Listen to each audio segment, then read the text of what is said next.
Hey guys, welcome back to Drip and Farm for Poverty. I'm your host, Drip Coach, and we are taking a walk down, it's actually a school over here, Royal University. Leave it, Nidra. My dog is about to chase some ducks, it looks like.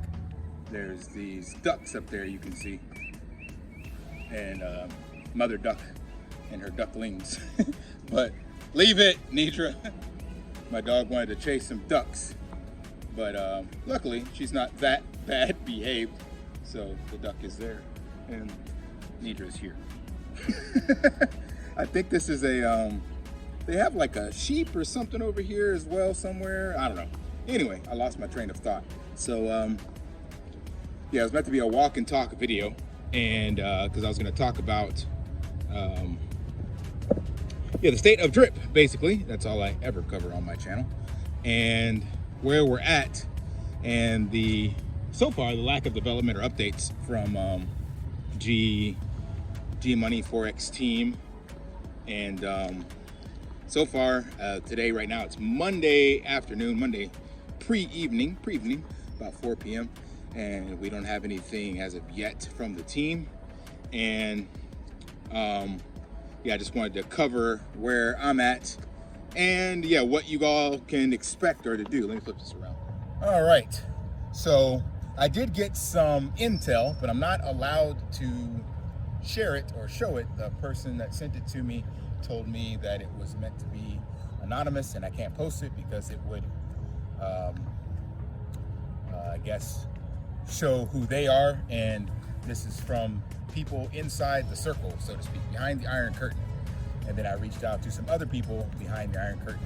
And so I know all of this is going to be hearsay because I can't show you guys. So I'm always trying to be transparent and show you what's going on. But if somebody asks me not to share it, then I won't. But if it's just forwarded to me and it lands on my desk, then, and no stipulations behind it, then there's no issue.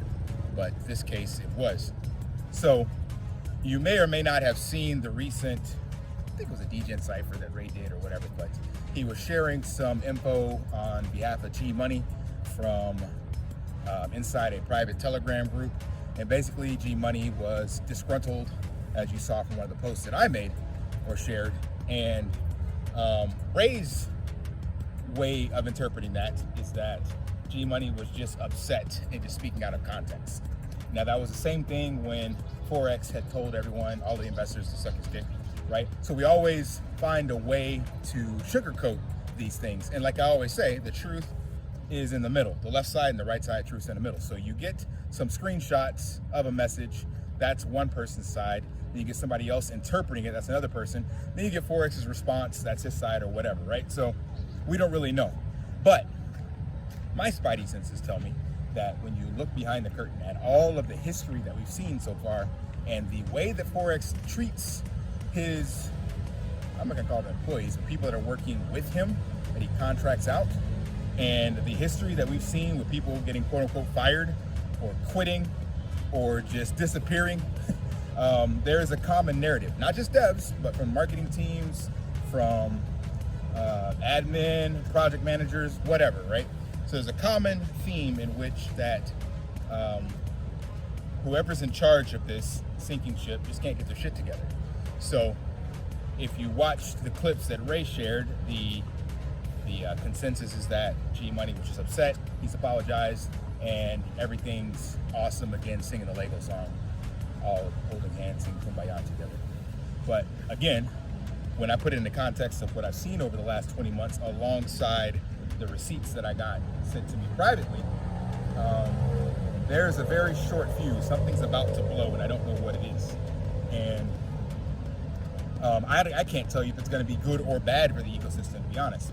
But what I can say is that people are sick of Forex's shit and him taking advantage of them or manipulating them or whatever.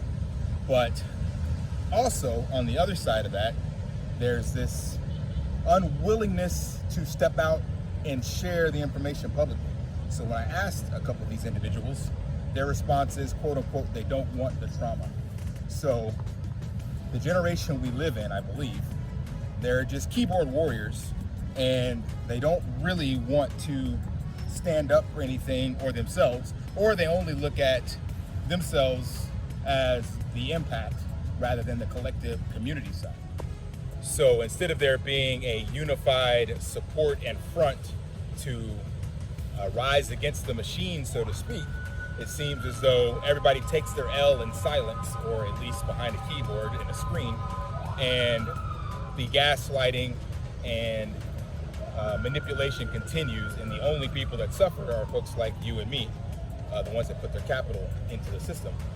And we're just given a hope and a dream to hold on to, that this is all going to turn around, and Forex is working on the most bullish thing in crypto innovation ever, and just keep hydrating, right? So I don't really know what to tell you guys. All I can do is give you my honest thoughts. I'm not leaving Drip. I'm not selling out my bags at 1.5 cents.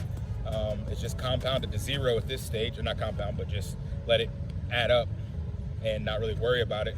And maybe by some stroke of a higher power, things turn around in the future, you know, a year from now or whatever, and there's an epic bull run, and BNB is 2,000 per BNB, and we can actually make some money off of Drip or whatever. I have no idea.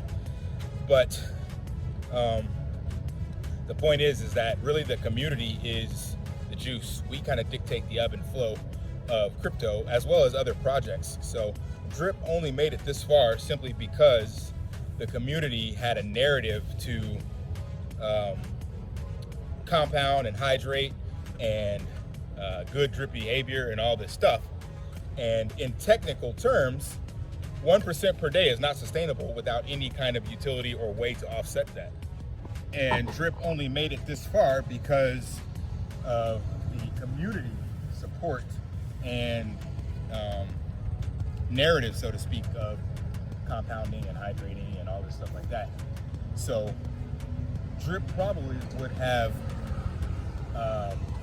run out of liquidity a long time ago if the ideology that we see in the space now of every man for himself, get in and get yours and get out, would have been perpetuated 2 years ago.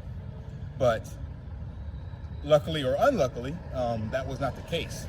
So I personally don't think it had anything to do with the security. Helps, yes, Forex security, as well as whatever couple lines of code that BB added to Drip. But the contract in and of itself, the ability to pay the value of that 1% per day in a stable coin or BNB or something that has value long after the inflation, that piece was never sustainable. Because again, 1% per day, if it was, it would have been created into the traditional markets a long time ago. And of course it wasn't, because that is damn near impossible. So the only ones that truly benefited from that were the ones that got in early, and the people that built the big team, and the ones that exploited the referral system. So here we are, the bag holders, and now the understanding in the space is that everyone seems to be jump into whatever they can. It's kind of the degen mindset, I guess. It's always been in crypto, but I still see it now with a lot of new projects popping up and people jumping in and shilling it, and then it lasts for a couple weeks or a month, and then it's on to the next one. So yeah, I'm kind of rambling, going off topic, but the case being that I don't know what the status of Drip is. We don't have any updates yet. Don't know what will happen this week, if we'll hear any announcements. Nothing about V3, even though again that has been completely done. So it's crazy to see that we're still in the exact same place that we've been ever since I joined the ecosystem. It's always been one delay after another, and Forex unable to deliver on a timeline. It's crazy. But here we are, 2 years later. So we will see if things shape up differently. But for now, this was just my rant and showing you around. You probably didn't see much, just a bunch of trees. This is a university, so it's like students sitting down there in different areas around here. Anyway, and I'm wearing the Iron Man shirt. Lost my train of thought again. So yeah, that's all I got. You see I'm sweating out here. Hope this provided some value and some fun scenery and a distraction from your drip bag. All right, smash that HBO special, help brother out, like, subscribe, comment down below, and until next time, live daily and achieve their possible. Want to pay your in real life bills with crypto? How about send crypto directly to anyone with a bank account? SPRITZ Finance is a decentralized solution to be your own bank and connect your crypto earnings to real world bills and payments. They do not take custody of your assets and allow support on multiple blockchains and Web3 wallets. Sign up below using my referral link and you will get $50 back when you make your first $50 bill payment with crypto. Additionally, I will be using referral bonuses to airdrop, donate, or burn based on community feedback. Sign up now.